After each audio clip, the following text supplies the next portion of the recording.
Coming soon to Google Meet is moderator controls, which allow you to close down a classroom after you've had your meeting.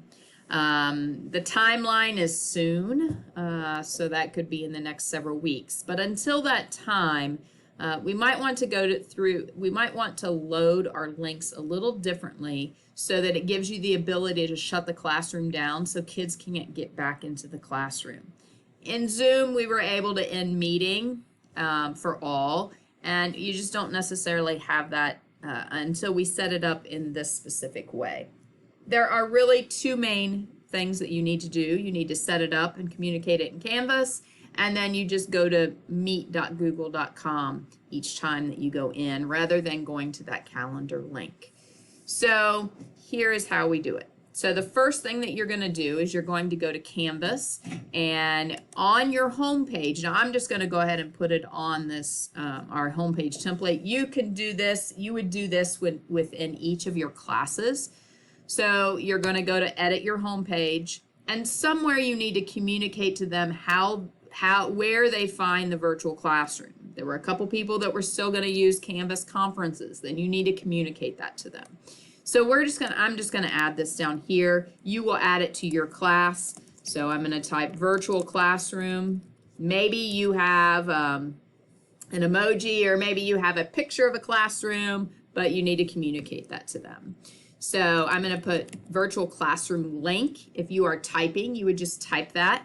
And then you're going to highlight that, and then you're going to use this little chain link up here, link to URL. And this is where we're going to type meet.google.com. And then we're going to go ahead and hit insert link. So now when they click on that link, it will take them straight to Google Meet for you. Then we need to tell them what the meeting code is. So we're going to say virtual classroom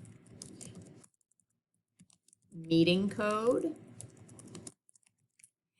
And this meeting code, you want it to be something unique.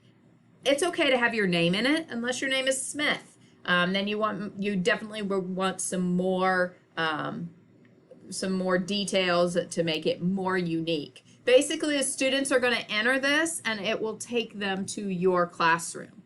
So my last name is pretty unique, so I'm just going to type Petersheim. I'm going to put English 3. Block 1.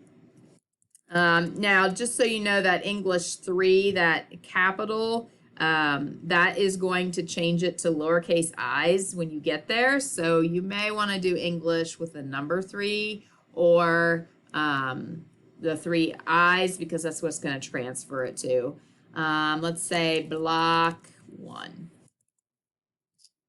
Something like that. So that's my virtual link. Or that's my meeting code, I should say. So now I'm going to hit save. So our first step is communicating it to students where they are going to go and what the virtual classroom meeting code is. The second step you will do each time you go to your classroom. Okay, so we're just going to type in the web, or in the website search bar, we're just going to type meet.google.com, and it will pull this up. So every time you go to start a classroom or start your class, you are going to go to meet.google.com. There is a way to do it through the calendar, but you have to type in a certain code and language to your calendar invite, which makes it a lot more difficult. I think this way is a little easier. So once you go to meet.google.com, we are going to join or start a meeting. Now remember, my meeting was Petersheim. This is where you have to have the exact same thing that you put on your Canvas site. So this one was Petersheim, and I believe it was English 3 block 1, no spaces. And so whatever you're going to type that in, you can reuse that meeting code.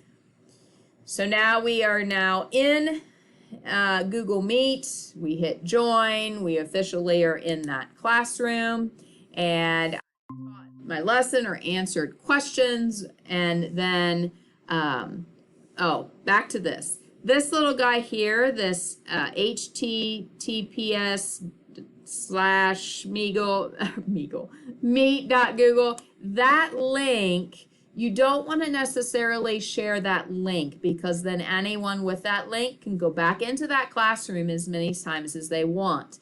Having a meeting code or a nickname will prevent them from doing that. So it's super important that you don't share the link, you just share the meeting code, because then that will connect them to you. So I have taught my class or answered my questions or had my help session, and then it's time to leave. Before you leave, you want to go to the people, and off to the side here, you will have something that says, you can click on it and it'll say remove. You want to remove any remaining students and then leave yourself. As long as no one is in the classroom, once you remove them, wait about 30 seconds, and then you can end as well. That will close that classroom down until you give it that nickname again for the next time you go in. If you are running help sessions, and maybe you have a help session and other students from other classes are coming to that help session, I would have a unique nickname or meeting code for that help session rather than using your meeting code, because you have students coming in from other classes to that help session. So I would have a unique one for that. But otherwise, that's really all there is to it. Each time you go to have a class, you'll go to meet.google.com, and then you'll type in your passcodes. So it might be helpful to maybe make a list with the exact names that you used for all of your classes, and then maybe keep that on your computer so that you have the exact name that you would use for each class. That's all there is to it.